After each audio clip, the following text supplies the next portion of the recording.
चलो जी, अब डिस्कस कर लेते हैं causes of the heart block. Heart block के कॉजेज क्या है? तो कॉजेज आर मल्टीपल। प्रॉब्लम कहाँ पे था हार्ट ब्लॉक्स में? एवी नोड में, ठीक है। नाउ यू नो के if you draw the myocardium, the heart, यहाँ पे इस जगह पे कौन मौजूद है? AV node. And you must be knowing के जिस तरह हमारे एसए नोड को हमने पढ़ा था, दो नर्व्स कंट्रोल करते हैं। एक नर्व था सिंपैथेटिक नर्व्स जो रिलीज करवाती है नॉरएपिनेफ्रिन, और एक हमारे पास होता है वेगस नर्व।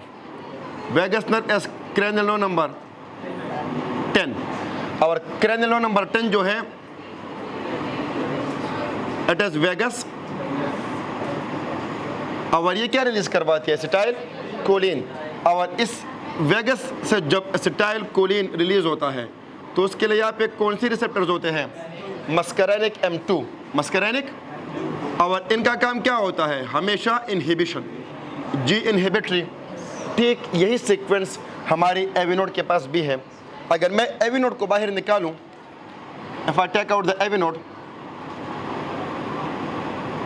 एवी नोड में भी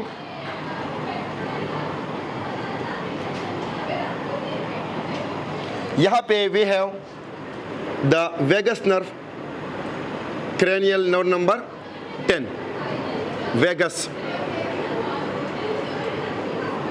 और इस साइड पे वी हैव सिंपैथेटिक नर्व,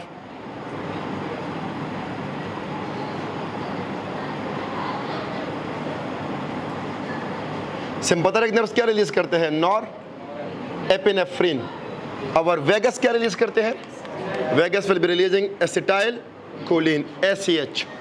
और एसिटाइल कोलिन के लिए यहाँ पे एवी नोड में रिसेप्टर कौन सा होता है? Muscarinic M2 receptors. और ये जो रिसेप्टर्स है they R G inhibitory, GI। Inhibition का मतलब क्या है? कि जब जब वेगस एवी नोड पे क्या रिलीज करेगा? एसिटाइल कोलिन, तो ये रिसेप्टर जो है, ये रिसेप्टर नीचे जाके किसको इनहिबिट करेगा? एवी नोड को। और जब आप एवी नोड को इनहिबिट कर रहे हो तो बेसिकली आप एवी नोड की कंडक्शन को कम कर रहे हो। अगर आप एवी नोड की कंडक्शन को कम कर रहे हो तो फिर आप डिले को ज़्यादा कर रहे हो। You are increasing the delay. अगर आप डिले को ज़्यादा कर रहे हो तो दैट मीन्स कि फिर आप ब्लॉक करवा रहे हो। क्या करवा रहे हो? तो वन एग्जाम्पल मैंने क्या लिखा है? Increase in the vagal tone. Increase in the vagal tone का मतलब क्या होगा? हम हद से ज़्यादा क्या रिलीज करवा रहे हैं दिल पे? Acetylcholine. And acetylcholine अपनी रिसेप्टर्स पे बाइंड होके क्या करेंगे? एवी नोड को इनहिबिट करेंगे। This is the AV node हो। जब वो एवी नोड को इनहिबिट करेंगे तो एवी नोड कंडक्शन इजीली नहीं करेगा, बल्कि एवी नोड की कंडक्शन क्या हो जाएगी? प्रोलॉन्ग। और ये नॉर्मली भी होता है। किन में होता है नॉर्मली? एथलीट्स में। एथलीट्स जो एथलेटिक्स लोग होते हैं, athletes of cardiomegaly and athletes of bradycardia and athletes में है फर्स्ट डिग्री हार्ट ब्लॉक, वो नॉर्मल होता है उनमें। और उसकी वजह क्या होती है कि एथलीट्स जो होते हैं, एथलीट्स में वेगल टोन ज़्यादा होता है। और जब वेगल टोन ज़्यादा होने का मतलब क्या है? वेगस नर्व काम ज़्यादा करेगा। ठीक हो गया? और जब वेगस नर्व काम ज़्यादा करेगा तो वो ज़्यादा क्या रिलीज़ करेगा? Acetyl choline. वो किसको एक्टिवेट करेगा? मस्करेनिक। और मस्करेनिक M2 किसको ब्लॉक करेगा? एवी नोड को। तो कंडक्शन थोड़ी सी प्रोलॉन्ग होगी। इजी। और हम ये करवाते भी हैं क्लिनिकली। और जब हम SVTs को ट्रीट करते हैं, SVTs को जब हम ट्रीट करते हैं तो मैंने कहा था कैरोटिड साइनस मसाज करवाओ। जब हम ये मसाज करवा रहे होते हैं तो बेसिकली हम किसको ब्लॉक करते हैं? एवी नोड को, ताकि वो री एंट्रेंट सर्किट्स ख़त्म हो जाए। एनीवे, तो एक cause will be increase in the vagal tone. It could be normal in the athletes. हाँ, एसए नोड इसके बाद बिल्कुल ठीक है कि जब वेगस एक्टिवेट होता है तो एसए नोड भी तो ब्लॉक होगा। तो एसए नोड से इम्पल्स कम आएंगे, लेकिन इवन क्या अगर वो इम्पल्स एसए नोड से कम आ रहे हैं, लेकिन फिर भी एवी नोड उनकी डिले क्या करवाएगा? ज़्यादा। ठीक हो गया? तो यहाँ पे रेट अब इम्पल्स की बात नहीं हो रही है, ड्यूरेशन ऑफ इम्पल्स की बात हो रही है कि एवी नोड से इम्पल्स कितने टाइम में वेंट्रिकल में जा रहा है, and that will be more than 0.2 seconds. Easy. Am I clear? Zakir okay, now next one is drugs. अब ड्रग्स में कौन से ड्रग्स हैं? ड्रग्स में है बीटा ब्लॉकर्स, यही ओलोल ग्रुप जो होता है। कौन से ओलोल ग्रुप हैं? मिटोप्रोलोल, फिर बिटॉक्सोलोल, फिर एथिनोलोल, प्रोप्रेनोलोल, जितने भी ये ओलोल ग्रुप होते हैं, ये ओलोल ग्रुप क्या है? बीटा ब्लॉकर्स है। एंड डोंट फॉरगेट कि आपकी एवी नोड में कौन से रिसेप्टर्स होते हैं? अगर मस्करानिक है तो नॉरएपिनेफ्रिन के लिए कौन से होते हैं? Beta one. और जब सिंपैथेटिक नर्व्स नॉरएपिनेफ्रिन को रिलीज करवाती है तो ये बीटा वन को क्या करते हैं? स्टिमुलेट। और जब बीटा वन स्टिमुलेट होता है तो ये एवी नोड को क्या करता है? स्टिमुलेट करता है। प्लस साइन का मतलब क्या होता है? स्टिमुलेट। और कंडक्शन ज़्यादा होती है, उसको हम कहते हैं positive dromotropy, increase conduction. Yes और no? And now if I am giving beta blockers, अगर मैं क्या दे रहा हूँ? Beta blocker. माय डियर्स, मैं एवी नोड के ऊपर किसको ब्लॉक कर रहा हूँ? मैं एवी नोड के ऊपर ब्लॉक कर रहा हूँ बीटा रिसेप्टर्स को। जब मैं बीटा रिसेप्टर्स को ब्लॉक करूँगा तो कोई अब ऐसा नहीं है जो एवी नोड की इम्पल्सेस को क्या करे? इंक्रीज करे। तो ऑब्वियस सी बात है, एवी नोड की कंडक्शन क्या हो जाएगी? Decrease. Is it clear? Because beta blockers will block which receptors? Beta receptors, beta one receptors. And another thing हम पढ़ेंगे फिजियो में, कन्फ्यूजन, ओके। अनदर थिंग जब हम पढ़ेंगे फिजियो में, एवी नोड जब इम्पल्सेस को आगे पहुंचाता है, एवी नोड या एसए नोड, दोनों को चाहिए कैल्शियम। एवी नोड हो या एसए नोड हो, दोनों जब आपके इम्पल्सेस को आगे पहुंचाते हैं तो इनमें ज़रूरी है कि किस चीज़ की एंट्री हो जाए? कैल्शियम की एंट्री हो जाए। कैल्शियम एंटर करेगा तभी ये इम्पल्स को आगे पहुंचाएंगे। और कैल्शियम एंटर करता है थ्रू प्रॉपर चैनल्स, उन चैनल्स का नाम है कैल्शियम चैनल्स। और अमान हम क्या कर रहे हैं? हम कैल्शियम के चैनल्स को ब्लॉक कर रहे हैं by giving calcium channel blockers, CCBs। अगर मैं CCBs दे रहा हूँ, CCBs will block the calcium channels. और जब वो कैल्शियम चैनल्स को ब्लॉक करेंगे तो कैल्शियम अंदर नहीं आएगा। कैल्शियम अंदर नहीं आएगा तो इम्पल्स आगे नहीं जाएगा, इम्पल्स डिले करेगा, प्रोलॉन्ग करेगा। Am I clear? CCBs, drugs will cause heart block. Clear हो गया? कौन से ड्रग्स हैं? वेरापामिल, वेरी गुड, हाँ शाबाश, वेरापामिल थे एंड डिल्टियाजिम। तो CCBs will block the calcium channel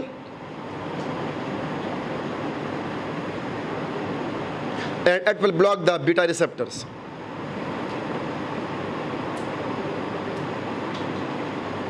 And now digitalis. Digitalis क्या करता है? For the time being आप लोग बस इतना याद रखोगे कि digitalis increases vagal tone on the AV node.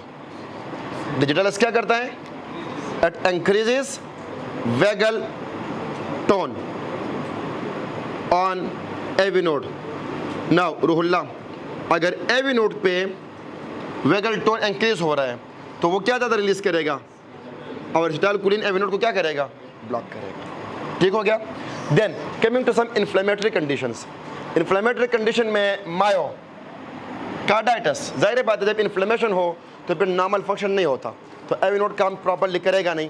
Then coming to acute rheumatic fever, you must be remembering acute rheumatic fever में भी एंडोकार्डाइटिस, मायोकार्डाइटिस वगैरह हो जाते हैं।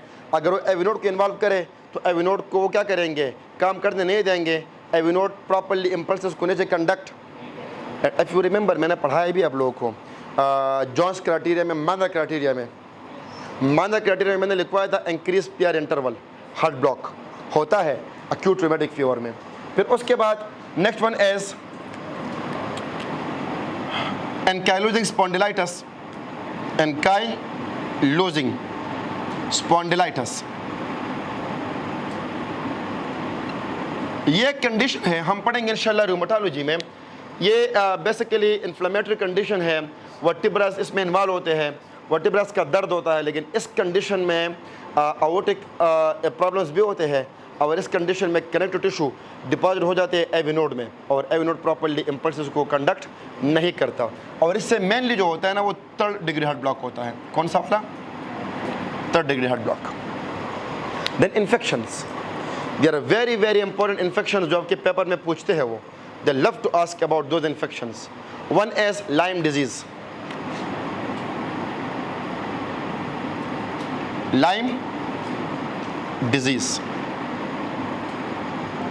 लाइम डिजीज एक इन्फेक्शन है जो फैलता है एक बैक्टीरिया से. उस बैक्टीरिया का नाम है बोरेला बर्गडॉर्फेरी. बोरेला बर्गडॉर्फेरी, ठीक है. ये एक बैक्टीरिया है और इस बैक्टीरिया के बाइट से ये ऑर्गेनिज्म एक टिक होता है. टिक्स के बाइट से ये बैक्टीरिया हमारे बॉडी में आ जाती है और बॉडी में आने के बाद it attacks the heart, it attack the cranial nerves and it causes bilateral facial palsy. Bell's palsy होती है बायलैटरल और साथ में हार्ट ब्लॉक हो जाता है और mostly it causes 3rd degree heart block. तो लाइम डिजीज़ हम पढ़ेंगे माइक्रोबायोलॉजी में तफसील से. फिर उसके बाद एक और बैक्टीरिया है जो गले पे अटैक करता है और गले में बनाता है स्यूडो मेम्ब्रेन.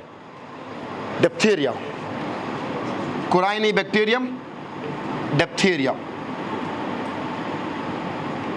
ये भी इंशाल्लाह हम पढ़ेंगे माइक्रोबायोलॉजी में. This bacteria also attacks the throat, it attacks the heart, it attacks the brain. D से डिप्थीरिया, डी से दिल, डी से दिमाग. ये 3 एरियाज में इस तरह आपको समझाऊंगा माइक्रो में. Then infarction. Infarction means death, death of the tissue due to decrease blood supply. MI myocardial infarction. कौन सा इन्फार्क्शन है जिसमें ब्रेडिकार्डिया होता है? Inferior wall MI. कौन से वाले MIs? Inferior wall MI, inferior and posterior wall MI. इन दोनों एमआईज में आपको मरीज क्या मिलेगा? Patient will also have bradycardia, patient will also have heart block. Why? क्योंकि इसमें जो आर्टरी ब्लॉक होती है, हाँ, वो आर्टरी एवी नोड को भी सप्लाई करती है. And the artery is right coronary artery. Right coronary artery block होती है बिकॉज, इधर देखिए ज़रा, वो आर्टरी जो आपके किसको सप्लाई करती है? इंफीरियर साइड को. वही आर्टरी किसको सप्लाई कर रही होती है? एवी नोड को. ये एवी नोड है, ऊपर क्या होंगे? एट्रियास. ऊपर क्या है? एट्रियास. तो एवी नोड को भी ब्लड सप्लाई नहीं मिलने वाली, एवी नोड काम नहीं करेगा. जब एवी नोड काम नहीं करेगा तो हार्ट ब्लॉक हो जाएगा और नीचे जब दिल को सप्लाई नहीं मिलने वाली तो इंफीरियर वॉल क्या हो जाएगा? मर जाएगा. तो इंफीरियर वॉल एमआई में कौन सा वाला मसला होता है? हार्ट ब्लॉक होता है. आर्टरी कौन सी ब्लॉक होती है? Right coronary arteries. Then cardiomyopathies है. कार्डियोमायोपैथीज हम लोग पढ़ चुके हैं. If you remember restrictive cardiomyopathy याद है? रिस्ट्रिक्टिव कार्डियोमायोपैथी में something restrict the myocardium from relaxation. वो कोई चीज़ है जो मायोकार्डियम को रिलैक्स होने नहीं देती बिकॉज ऑफ सम इन्फिल्ट्रेशन. कुछ चीज़ें घुस जाती है मायोकार्डियम में,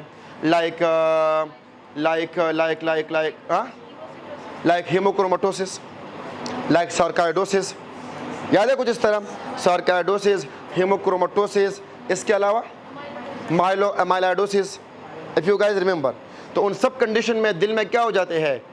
डिपोजिशंस. और अगर वो डिपोजिशंस मायोकार्डियम के साथ साथ किस में हो जाए? एवी नोड में.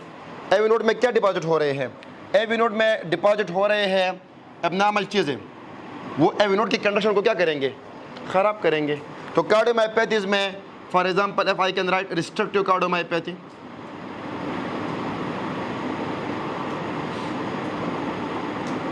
रिस्ट्रिक्टिव कार्डियोमायोपैथी में क्या होगा?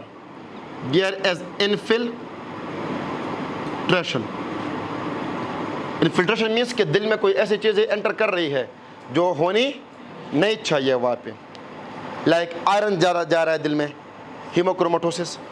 एबनॉर्मल प्रोटीन जा रहे हैं, अमाइलोइडोसिस. ग्रेनुलोमास बन रहे हैं, सार्काइडोसिस. M I clear? तो यहाँ पे इन्फिल्ट्रेशन में यू कैन राइट सार्काइडोसिस. पढ़ाऊंगा सार्काइडोसिस इंशाल्लाह रेस्पिरेटरी में. Amyloidosis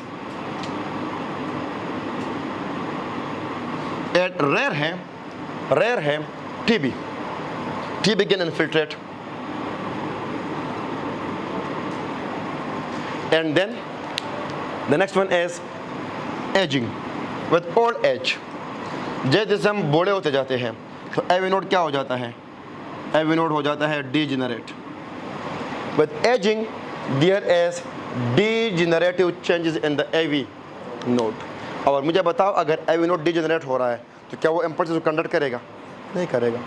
and you know the most common cause of third degree heart block is basically ageing की वजह से, एजिंग की वजह से degenerative changes. With old age AV node के अंदर क्या हो जाते हैं, डीजेनरेटिव चेंजेस। फॉर एग्जांपल इधर देखें, इधर देखें ज़रा, ये आपका नॉर्मल एवी नोड है, हेल्दी है, और इस टाइम पे ऊपर क्या होंगे, एट्रियास, नीचे क्या है, bundle of his. With ageing, with old as, आपका जो एवी नोड है, आपके पेशेंट का जो एवी नोड है, ये एवी नोड जो है इसमें बन जाते हैं फाइब्रस टिश्यूज, फाइब्रोसिस हो जाती है। क्या हो जाती है? Fibrosis. What is fibrosis? Deposition of collagen, याद है? तो एजिंग के साथ, एजिंग के साथ क्या हो जाती है? Fibrosis. Fibrosis due to ageing. और जब एजिंग के साथ फाइब्रोसिस हो जाती है तो it will degenerate the AV node, it will degenerate the AV node. और इससे मोस्टली कौन सा हार्ट ब्लॉक होता है? थर्ड डिग्री हार्ट ब्लॉक होता है। जब एजिंग की वजह से फाइब्रोसिस हो जाए और उसकी वजह से एवी नोड डिजेनरेट हो जाए तो इसको हम कहते हैं लेनेग्री डिजीज।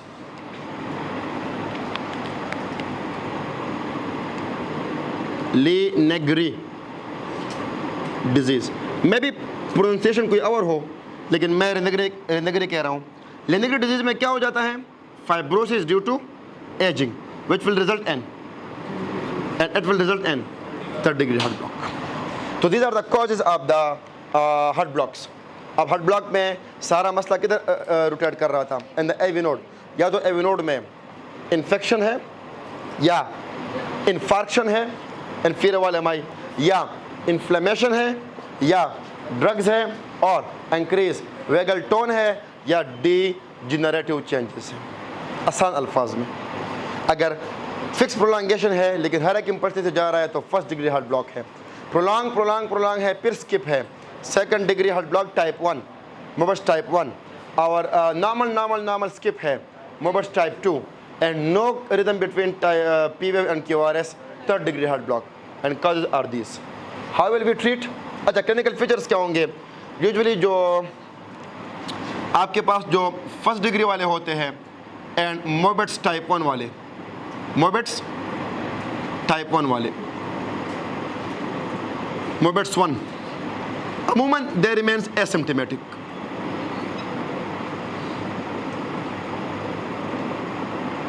ये क्या रहते हैं? एसिम्प्टोमेटिक रहते हैं। But if they become symptomatic, तो सिम्प्टोमेटिक अलामत क्या होंगे? Bradycardia, there will be bradycardia, there will be decreased pulse rate, there will be dizziness, decreased BP, yes or no? Yes. Syncope या प्री सिनकपी। ठीक हो गया। जो मोबेट्स टाइप 2 था उसमें भी या तो पेशेंट क्या रहेगा? एसिम्प्टोमेटिक, या पेशेंट क्या रहेगा? सिम्प्टोमेटिक होगा। और जो आपका वो था third degree heart block, third degree heart block में कभी मत कहना कि पेशेंट विल बी एसिम्प्टोमेटिक हो। Third degree heart block, stroke Adams, yes और नो? Stroke Adams. And what was stroke Adams? Transient loss of consciousness due to abrupt decline in the cardiac output. And Morbus type 2 can also result in stroke Adams. Are you getting these things? So these are the clinical features.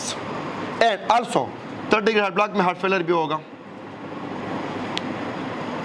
कोई सवाल तो नहीं है यहाँ तक? आसानी से समझ आ रही है? Clinical features and then treatment. How will you treat?